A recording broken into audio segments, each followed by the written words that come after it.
Oke, aku mulai ya. Assalamualaikum warahmatullahi wabarakatuh. Shalom, Om Swastiastu, Namo Buddhaya, salam sejahtera bagi kita semua. Terima kasih kepada semuanya yang sudah meluangkan waktunya untuk hadir pada sesi webinar kali ini. Sebelumnya, gimana nih kabarnya teman-teman semuanya? Boleh banget diketik di kolom komentar juga boleh. Open mic juga boleh.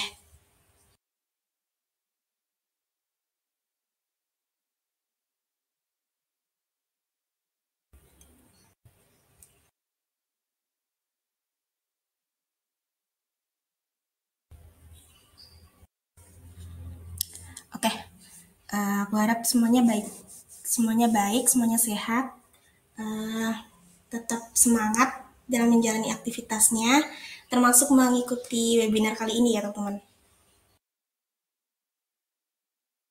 Nah, untuk tema webinar kali ini, aku membawakan mengenai pengenalan UI UX untuk desain digital. Nah, sebelumnya aku mau memperkenalkan diri terlebih dahulu. Mungkin beberapa dari kalian ada yang belum kenal aku, ada yang belum tahu aku. Perkenalkan, nama aku Nanda Alfidita dari Universitas Negeri Surabaya. Mahasiswa semester 5 yang saat ini sedang menjalani program studi independen atau MSIB pada PT Bisa Artificial Indonesia.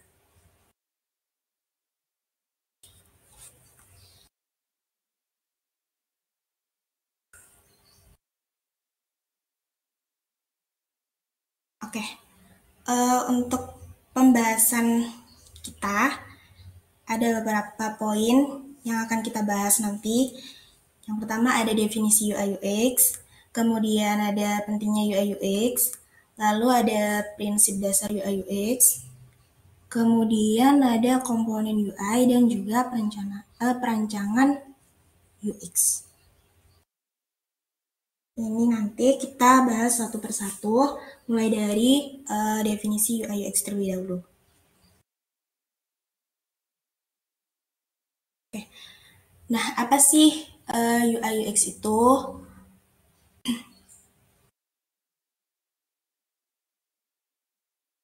Nah, UI sendiri itu user interface yang merupakan komponen visual dan interaktif dari suatu produk digital yang memungkinkan pengguna untuk berinteraksi dengan aplikasi atau website. Nah, sedangkan UX sendiri, user experience ini merupakan pengalaman menyeluruh yang dialami pengguna ketika berinteraksi dengan suatu produk atau layanan digital.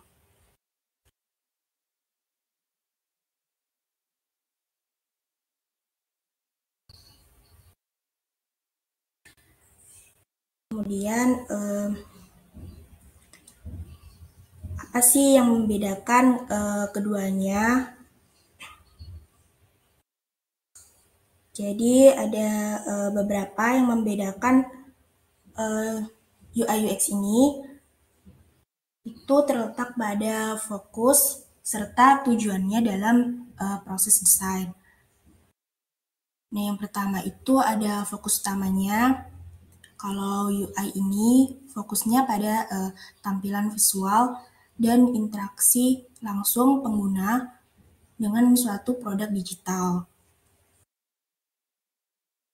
Nah, desainer UI itu bekerja untuk menciptakan antarmuka yang indah, konsisten, serta intuitif.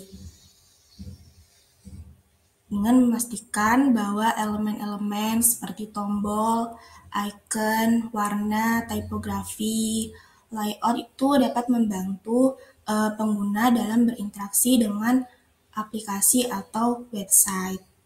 Nah, kalau UX sendiri itu fokus pada pengalaman keseluruhan pengguna saat menggunakan suatu produk digital. Nah, ini tuh mencakup bagaimana suatu produk tersebut berfungsi, apakah mudah digunakan, apakah produk tersebut memenuhi kebutuhan pengguna, dan juga seberapa nyaman serta efektifnya pengalaman mereka. Nah, desainer UX sendiri itu melakukan riset pengguna terlebih dahulu, kemudian mengidentifikasi masalah, dan juga merancang solusi untuk menciptakan perjalanan pengguna yang mulus dan efisien. Kemudian perbedaannya yang kedua, itu ada proses desain. Kalau UI sendiri itu lebih ke teknis, terkait dengan desain visualnya dan estetikanya. Seperti tata letak halaman, kemudian menentukan palet warna, memilih font, dan juga memastikan produk itu terlihat seperti menarik serta profesional. Nah, kalau UX sendiri itu lebih berkaitan dengan alur produknya, yang mana fokus UX ini pada pemahaman tentang gimana pengguna berinteraksi dengan produk secara menyeluruh, kemudian merancang alur kerjanya, terus wireframe-nya, prototype-nya, dan juga melakukan user testing untuk mengoptimalkan pengalaman pengguna.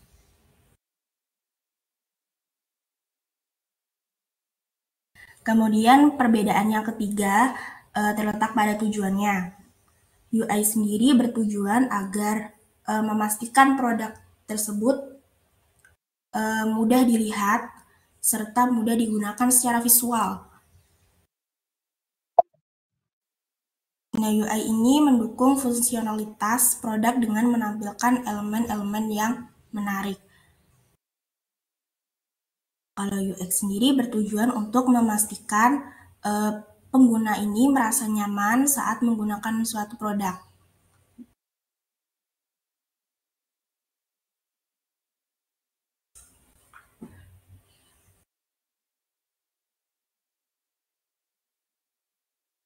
Kemudian,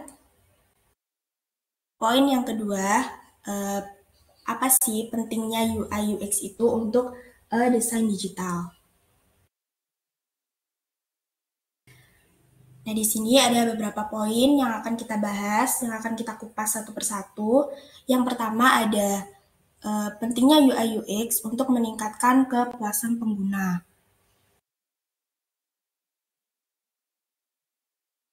Nah, kepuasan pengguna sendiri merupakan aspek terpenting dalam desain UI UX. Produk yang dirancang dengan pengalaman pengguna yang baik itu dapat memberikan kesan positif dan memenuhi ekspektasi pengguna. Nah, ketika pengguna dapat menggunakan produk dengan mudah, cepat, serta tanpa kebingungan, itu dapat mereka merasa puas dan juga cenderung menggunakan produk tersebut lagi.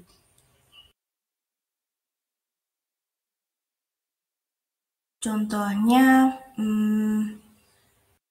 aplikasi mobile dengan tata letak yang intuitif dan interaksi yang lancar itu akan membuat pengguna merasa nyaman.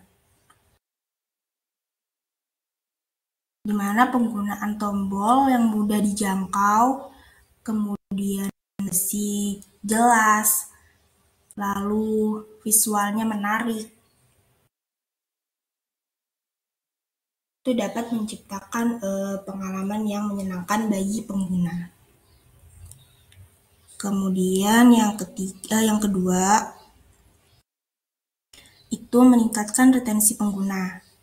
Nah, retensi pengguna sendiri adalah kemampuan suatu produk untuk membuat pengguna kembali lagi dan menggunakannya secara berkelanjutan.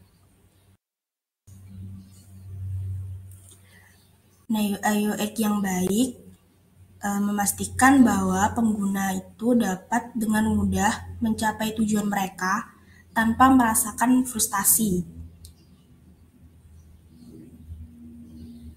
Nah, ketika pengalaman yang ditawarkan memuaskan, pengguna akan lebih mungkin untuk terus menggunakan produk dalam jangka panjang.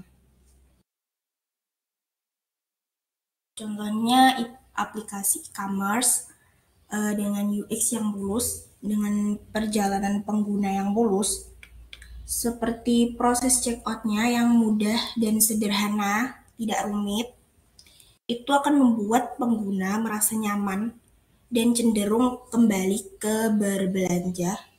untuk berbelanja di lain waktu. Lalu yang ketiga, mengurangi tingkat kesalahan.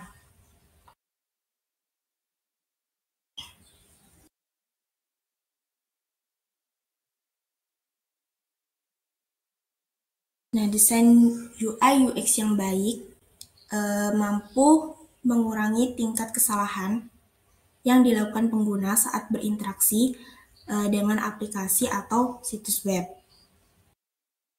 Produk digital yang dirancang dengan antarmuka yang mudah dipahami dan alur yang jelas itu dapat membantu pengguna untuk melakukan kesalahan seperti salah klik atau kesalahan input data. Sebagai contoh tuh formulir online yang memiliki penjelasan atau petunjuk yang jelas dapat mencegah pengguna salah memasukkan informasi.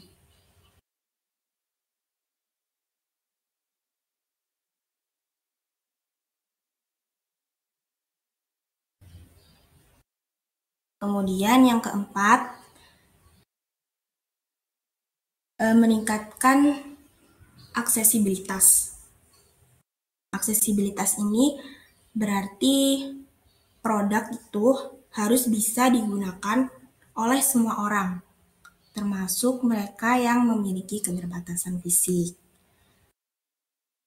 Desain yang mengutamakan aksesibilitas mencakup elemen-elemen seperti ukuran teks yang dapat diperbesar, kemudian kontras warna yang cukup untuk pengguna yang dalam gangguan penglihatan, kemudian navigasi yang bisa dilakukan melalui keyboard.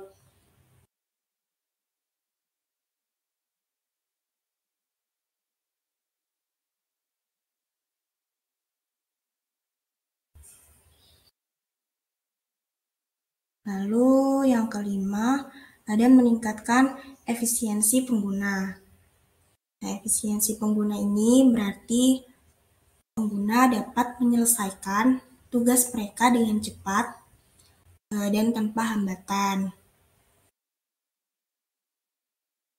Dan desain UI UX yang baik itu dapat mengurangi jumlah langkah yang harus ditempuh oleh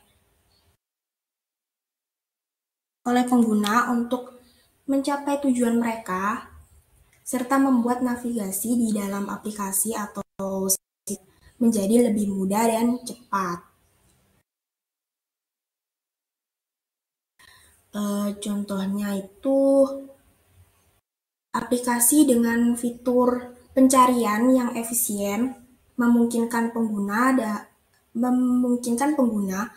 menemukan informasi yang mereka butuhkan hanya dengan beberapa kali klik.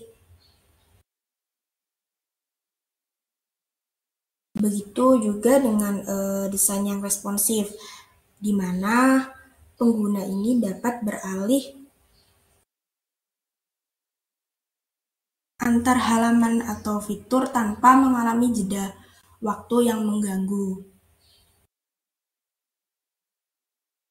Jadi ketika kita berpindah ke halaman satu, ke halaman yang lainnya, itu tidak mengalami loading yang cukup lama.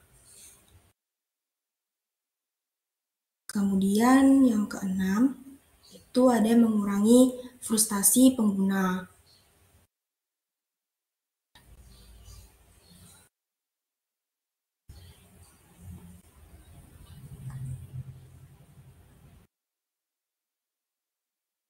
Atau mengurangi tingkat kesalahan.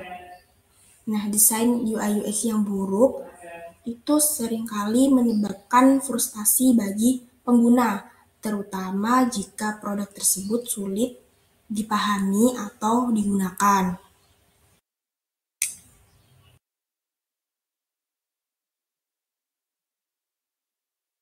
Kesalahan dalam desain itu dapat membuat pengguna merasa frustasi, seperti ketika tombol itu sulit digunakan, kemudian teksnya sulit dibaca, atau navigasinya itu membingungkan.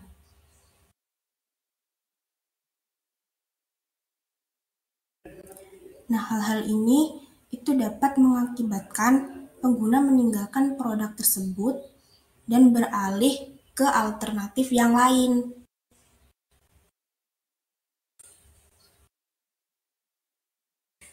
Dengan desain yang mengurangi frustasi itu biasanya menawarkan kemudahan navigasi, feedback yang jelas, serta alur penggunaan yang logis. Misalnya,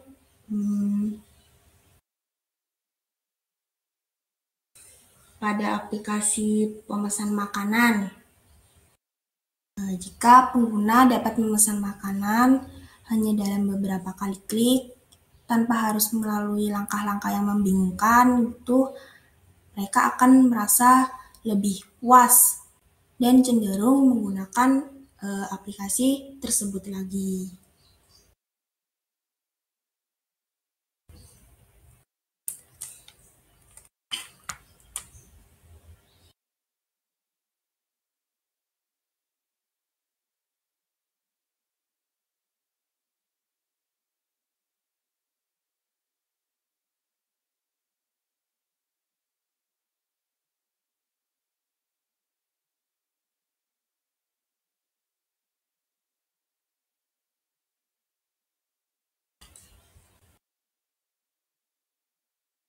Oke, untuk selanjutnya ini masuk ke poin yang ketiga.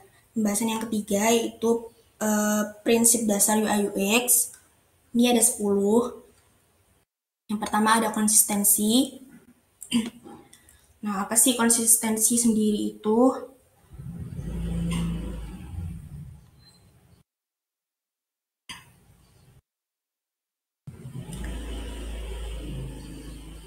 Konsistensi dalam UI UX ini itu berarti menggunakan elemen desain yang sama di seluruh bagian aplikasi ataupun website untuk menciptakan pengalaman yang mudah diprediksi oleh pengguna.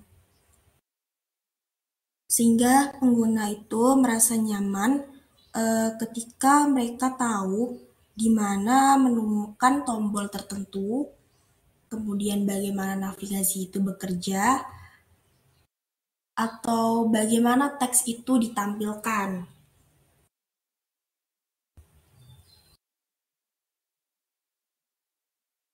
Kemudian yang kedua ada hierarki visual.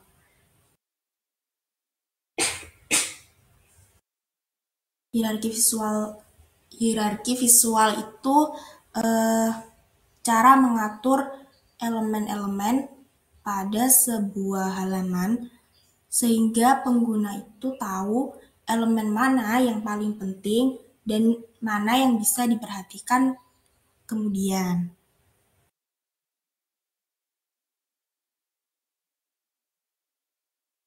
Contohnya itu ukuran, warna, kontras, kemudian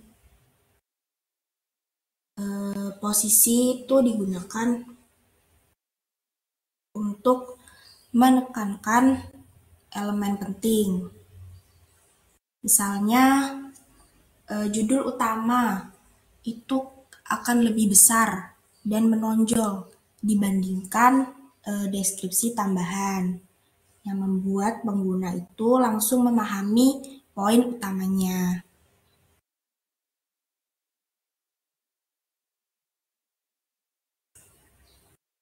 Kemudian yang ketiga ada keterbacaan. Nah, keterbacaan ini berkaitan dengan seberapa mudah teks tersebut dapat dibaca, yang mencakup pemilihan tipografi, ukuran teks, serta jarak antar baris. Nah, desain yang baik itu harus mempertimbangkan keterbacaan agar informasi bisa disampaikan dengan jelas tanpa membebani mata pengguna. Kemudian yang keempat, ada navigasi yang mudah. Nah, navigasi yang mudah itu berarti memberikan pengguna cara yang jelas dan intuitif untuk menjadi sebuah aplikasi atau situs web. Kemudian yang kelima ada responsif. Ini merujuk pada kemampuan desain yang dapat menyesuaikan diri dengan berbagai ukuran layar. Mulai dari smartphone hingga desktop. Nah, desain yang responsif memastikan elemen UI tetap terlihat baik dan fungsional. Contohnya itu udah aku jelasin tadi. Misalnya kita berada di homepage, nah itu ketika kita berpindah ke halaman yang lain, itu tanpa ada loading yang lama gitu.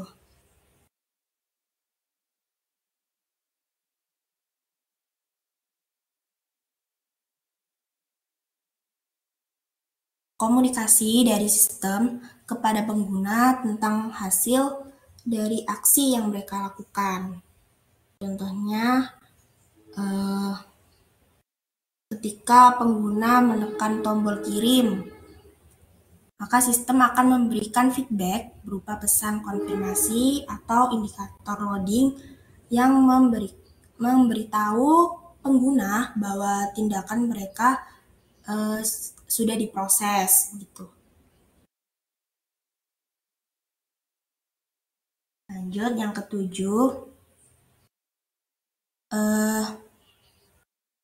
desain untuk semua orang. Nah, desain untuk semua orang ini berarti merancang produk yang bisa digunakan oleh berbagai kalangan, termasuk mereka yang memiliki kebutuhan khusus seperti disabilitas. Seperti tadi yang sudah aku jelasin tadi.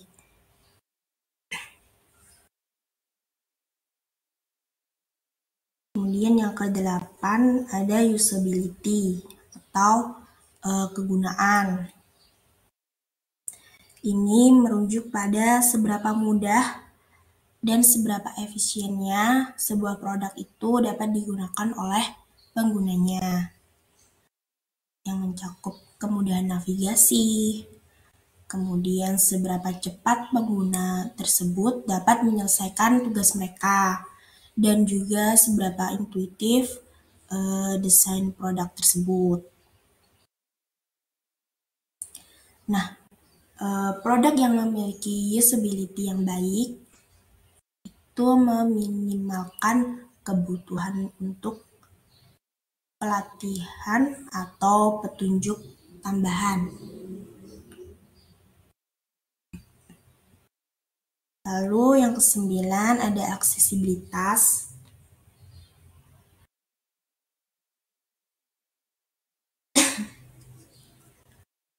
Nah, aksesibilitas sendiri itu kemampuan produk untuk diakses dan digunakan oleh semua orang. Seperti poin yang ke-7, desain untuk semua orang ya, termasuk mereka yang memiliki kebutuhan khusus seperti disabilitas. Hampir sama sih ini. Kemudian yang 10 ada simplisitas. Menjaga desain tetap sederhana dan langsung ke tujuan. itu mencakup pengurangan elemen yang tidak perlu, menyederhanakan antarmuka, dan memfokuskan hanya pada fitur atau informasi yang penting bagi pengguna.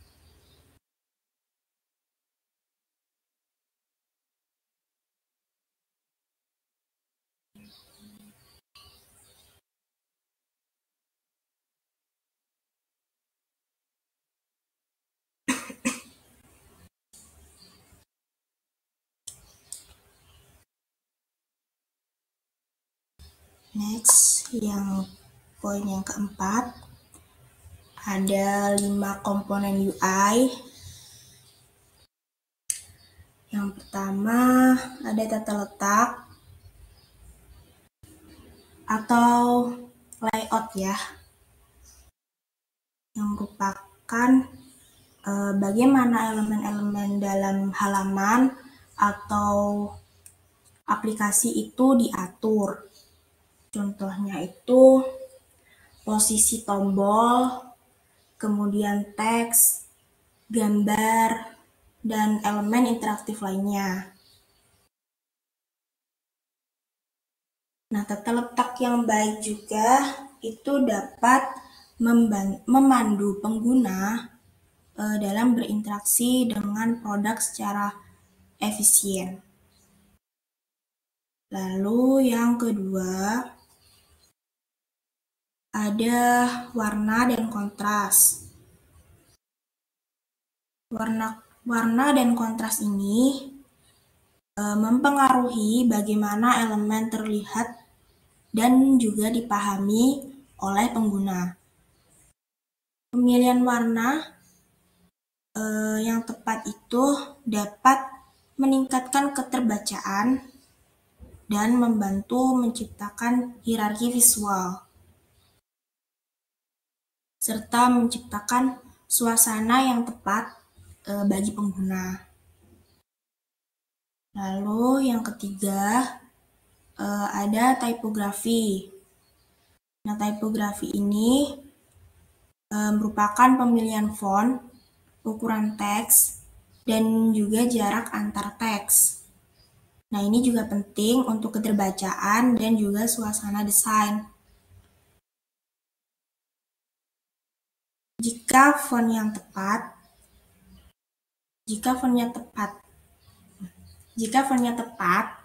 akan membuat informasi lebih mudah dipahami. Kemudian ada yang keempat, tombol dan juga navigasi. Nah, tombol dan navigasi ini merupakan elemen interaktif yang digunakan pengguna untuk bergerak di dalam aplikasi atau situs web.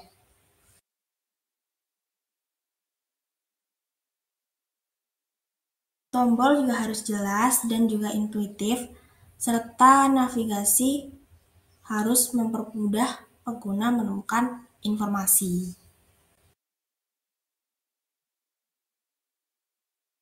Lalu yang kelima, ada icon dan juga grafis. Nah, icon dan juga grafis ini memberikan representasi visual untuk mendukung fungsi dan juga informasi. Icon yang jelas dan relevan dapat membantu pengguna mengenali fungsi tanpa perlu banyak membaca.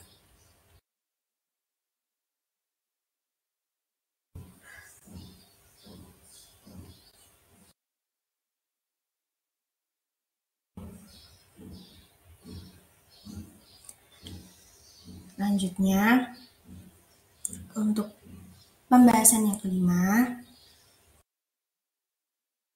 yaitu ada 5 perancangan UX. Yang pertama ada pemahaman pengguna. Nah, di tahap ini, seorang UX designer itu melibatkan riset pengguna untuk memahami siapa pengguna serta kebutuhan mereka dan juga bagaimana mereka menggunakan suatu produk digital. Nah, tekniknya itu seperti wawancara, lalu survei yang sering digunakan.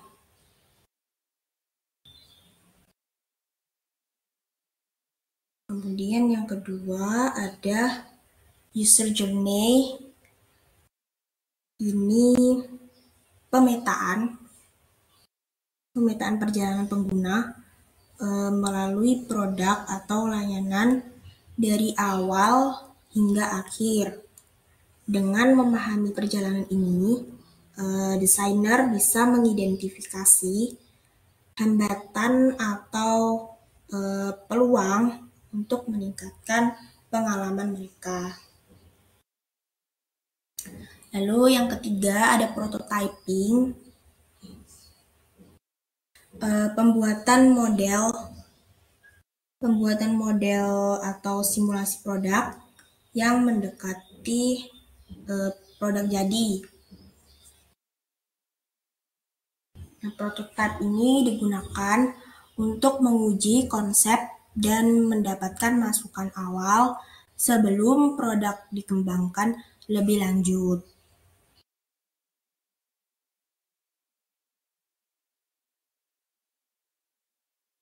Kemudian feedback pengguna.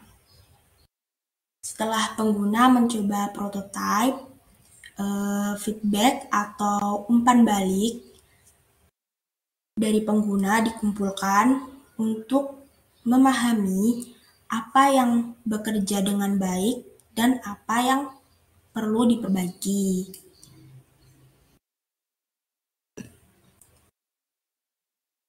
Nah, feedback ini juga digunakan untuk iterasi selanjutnya. Kemudian ada user testing. User testing ini adalah proses menguji produk dengan pengguna nyata untuk melihat bagaimana mereka berinteraksi dengan produk. Nah, dari sini desainer dapat mengetahui seberapa mudah produk tersebut digunakan dan juga seberapa baik pengalaman yang ditawarkan.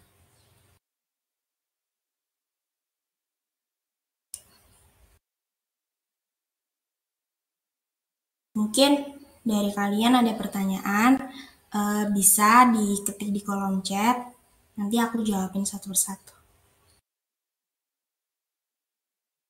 Nah, ini aku punya contoh sederhana dari e-commerce, platform e-commerce, yang mungkin kalian udah tahu ya,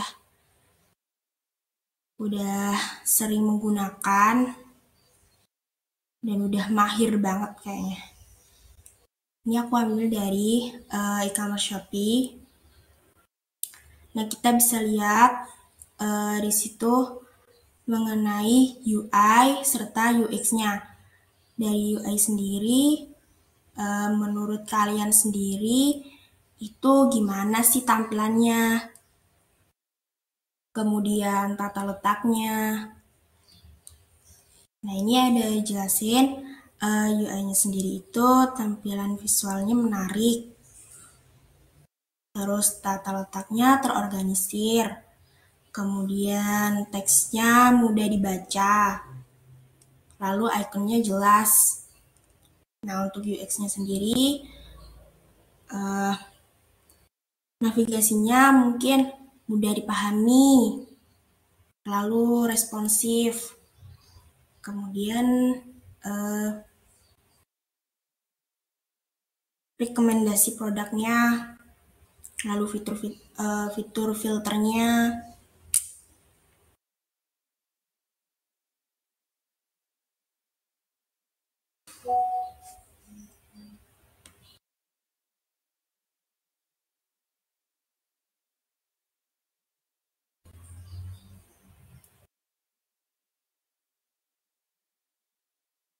Nah, Ini biasanya jadi pertanyaan semua orang. Jadi UI UX designer itu apa harus ngoding sih? Jawabannya enggak wajib, tapi bisa jadi nilai tambah. Jadi UI UX designer itu yang fokus banyak UI UX designer itu fokus pada desain visual dan juga pengembangan pengalaman pengguna tanpa harus nulis kode. Namun, ketika kita paham dasar tentang HTML, CSS, kemudian JavaScript, itu dapat membantu komunikasi dengan tim developer dan membuat proses kolaborasi lebih efisien. Nah,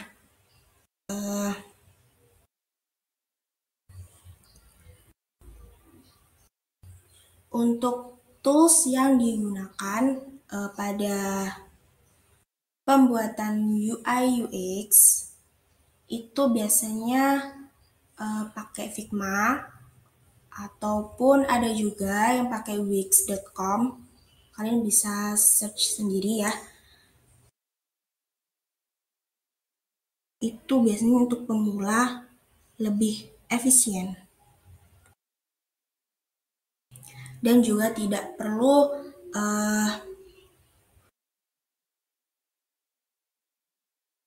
keterampilan coding.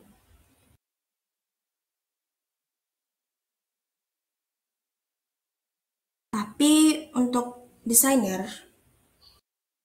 yang ingin terlibat dalam pengembangan produk juga bisa belajar coding. Itu bisa sangat membantu.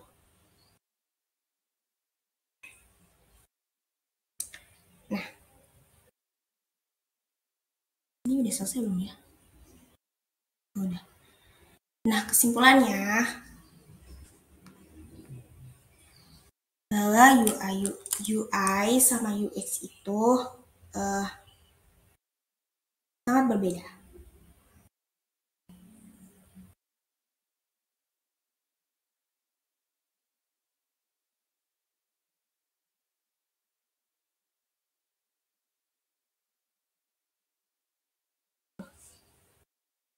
Bentar.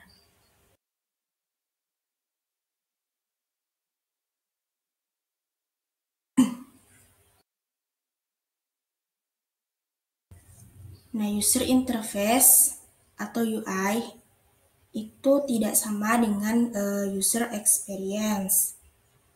Nah, bisa aja sebuah produk yang memiliki tampilan visual menarik itu belum tentu memberikan pengalaman yang baik, dan juga sebaliknya.